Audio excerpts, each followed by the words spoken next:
શું કોઈ gaming application તમારા બાળકોનો જીવ લઈ શકે છે?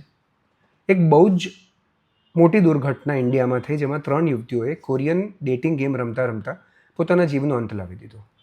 ડેટિંગ એપ્લિકેશન્સ અને ડેટિંગ ગેમ્સ આજકાલ ટ્રેન્ડિંગ છે, અને એ પણ એ ઉંમરના બાળકોમાં જેમને ડેટિંગ કે રોમેન્સ કે લવ શબ્દની સમજ પણ નથી હોતી. 10થી 15 વર્ષના બાળકો આ પ્લેટફોર્મ ઉપર સૌથી વધારે એક્ટિવ હોય છે. આ એ જ બાળકો છે જેમના માઇન્ડ ઇમોશનલી અને મેન્ટલી બહુ જ વલ્નરેબલ છે. વલ્નરેબલ એટલે બીમાર નથી, એમને કોઈ તકલીફ નથી, પણ દુનિયાના અલગ અલગ જાતના પ્રેશરને જોઈ રહ્યા છે, સમજી રહ્યા છે, પણ એમની કોપિંગ મિકેનિઝમ એટલે કે એમની સહનશક્તિ હજી લેવલે નથી પહોંચી કે એનું સોલ્યુશન લાવી શકે. આવા સંજોગમાં રાઇટ ગાઈડન્સ ના મળે અને આવા એપ્લિકેશન ઉપર જો એમનો જીવ ચોંટી જાય, તો આ એપ્લિકેશન એમના પ્રોબ્લેમ્સમાં એમની કોપિંગ મિકેનિઝમ એટલે એમને એક સોલ્યુશન લાગતું જાય. આ એપ્લિકેશનમાં તમારા બોયફ્રેન્ડ કે ગર્લફ્રેન્ડના અવતારમાં આગળ વધવા માટે તમારે અમુક ટાસ્ક પૂરા કરવાના આવે.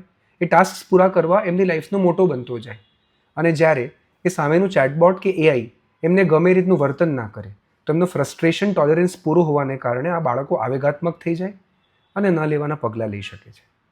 આમાં શું છે કે 10થી 15 વર્ષના બાળકો ડેટિંગ શબ્દ વિશે બોલતા તો ખૂબ થઈ ગયા છે, પણ આ શબ્દની વાસેનો ઇમોશન એના વિશે એમને હજી ખબર નથી.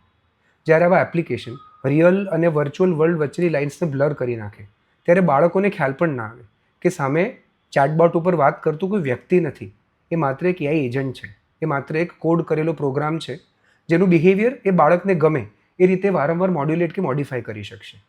આ એપ્લિકેશન્સ ઇવેન્ચ્યુઅલી એના માટે બનેલા છે કે તમારા ગ્રો થતા બાળકોના બ્રેન પર એ હાવી થઈ જાય અને હવે તમારા બાળકના ડેવલપમેન્ટને પોતે ઈચ્છે દિશામાં લઈ જઈ શકશે.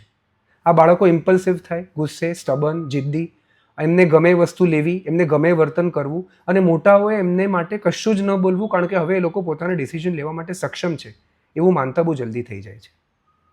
પોતાના બોર્ડમને દૂર કરવા માટે કોઈક બાળક સ્ક્રીન વાપરતું હોય, તો ક્યારેક કોઈક પેરેન્ટ પોતે બિઝી હોય અથવા તો સોશિયલાઇઝ કરતું હોય, લગ્નમાં ગયું હોય, અને બાળક કચકચ ના કરે, જીવ ના ખાય, એટલે એમને ફોન આપીને એમને વ્યસ્ત રાખવા માંગતું હોય. એ ફોનની અંદરના અલગ અલગ જાતના એ એપ્લિકેશન્સ તમારા બાળકના બ્રેનને કેટલું હેમ્પર કરી અને રીડેવલપને રીવાયર કરી શકે છે. આવી ઘટનાઓ એ હકીકત તરફ આપણી આંખ નહીં ખોલે તો આપણો ઉછેર આપણે નહીં કરીએ, આપણા ફોનની અંદરનું એઆઈ કરશે.